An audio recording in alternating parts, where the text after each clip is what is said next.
the excessive consumerism had been so immensely increasing. There is a very big disbalance between what we consume and what the nature can offer. Nature cannot keep doing that forever. People had been ignoring the nature.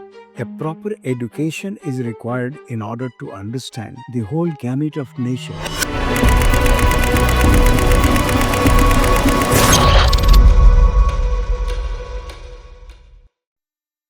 Hello, everyone. My name is Dr. Love Kher, and I'm sitting here with my friend Mr. KJ Sharma. I'm the host.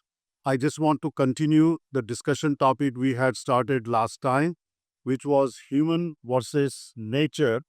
And last time we had talked about why humans are not taking seriously the nature and what is going on in the nature because of lack of attention humans are paying to the nature. Today, our discussion will include what spiritual knowledge is missing and how that spiritual knowledge can help humans live in harmony with nature. So, Mr. Sharma, please share with us what do you think the spiritual knowledge is and how it will help nature by large. Yeah. Yeah. In fact, the knowledge are of two kinds. One is the material knowledge, the other is spiritual knowledge. The material knowledge, we all know that, about everything, whatever material is there, like the space, the planets, and the earth, body, etc. So that is material knowledge, physical knowledge. The spiritual knowledge is the conscious being which is present in all the creatures, all the living beings. When we understand and know about that conscious being, that is the knowledge called spiritual knowledge. And when we realize that spiritual knowledge, which we find in ourselves, and then we see that the same consciousness is also present in other creatures. So once we start seeing the same conscious being within ourselves and in other creatures and other living beings in whole of nature, our behavior is bound to change, because once we start seeing the same conscious being present, then we also realize that our life is interdependent. Like the birds cannot live without trees and plants. The human beings also live fruits and trees and leaves and vegetables. Similarly, the trees and plants, they also need the birds and other creatures for them to survive. There are so many bacteria and so many other living creatures which are making the soil fertile for the plants and the trees to grow. So the entire creation or entire manifestation are all interdependent upon each other. So the spiritual knowledge, which is the knowledge about the self, the conscious being, and once we start seeing that in every living being and creature, and we realize that we are all interdependent upon each other, that's how the it is bound to make our behavior change, change for the good, so that we start respecting other living beings and other creatures, that as the consistency is within us, it is present in them also.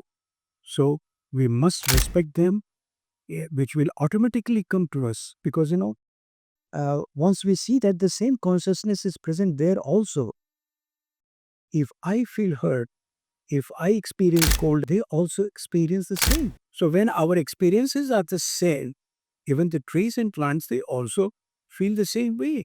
If there is too much of heat, the plants will die. Similarly, if other creatures, there is too much of heat, they will also die. Even human being will also suffer.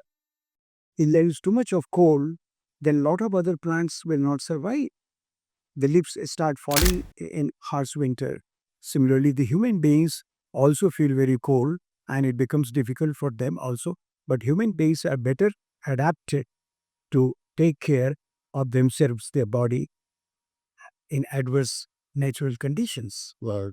So basically, your message is that once we know who we are, Yes. then we will get the awareness to respect the other creatures, all the other natural things that are out there, including the trees, plants, including any natural water bodies and things like that. Yeah. Today, yes, we are interdependent with all these things that we mentioned, but human beings are indiscriminately destroying the planet, knowingly and unknowingly both. So people who are unknowingly are doing this, that I can understand, uh, they need to have this knowledge. But people who are aware of the environmental damage that are happening and they have some senses, some knowledge, how do we educate them that you cannot indiscriminately damage the water bodies by throwing the waste, by throwing the plastic, or destroy the trees and indiscriminately start doing mining everywhere to unnecessarily change the ecosystem, or even on the soil we put so much fertilizer in the name of fertilizer, but that fertilizer is killing billions of bacteria. So how do we educate people?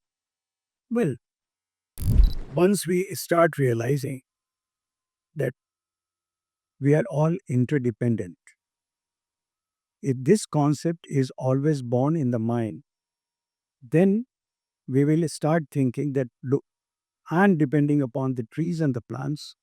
Plants are also depending upon other creatures, other living beings.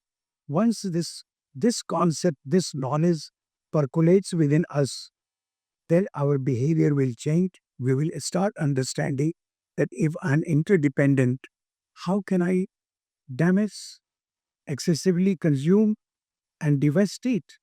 Because if I devastate, excessively consume, nature has already provided enough for us to consume and survive. But that doesn't mean that you destroy, Right.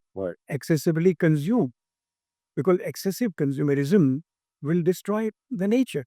And ultimately, we also being part of the nature, we will also suffer as we destroy other other beings in the nature. Exactly. So with the key message is that we need to bring that awareness among the society. Yes. We need to educate, and if people are cutting the trees, for every tree they should plant at least two other trees so that the balance can be maintained. And this is all about respecting not only other human being but everything around the human being. Yes. And the key thing is there are a lot of people who will claim that our livelihood is dependent upon fishing, for example, or in the farming. We need to do farming three times we had to grow things in a year. So that's part of the excessive consumerism. But I think the key thing is to educate them that whatever we are doing in the name of greed or in the name of economy, ultimately we all will pay for that. Yes. So So there comes the play of education. Through education, we must educate our young minds on one side, and the government bodies, they must come out with the legislation for restricting to behave from excessive consumerism yeah, are required for creating the balance. right. So otherwise, when we destroy the nature, we will suffer. Right. So both education and legislation is required, but in at the end of the day, it has to come from within. Legislation, education have their own role to play, but unless human beings can really appreciate, it's very hard. So with that, I would say thank you so much, Mr. Sharma, Thanks. for this spiritual knowledge, and we will be talking next week. Thank you again. Very good.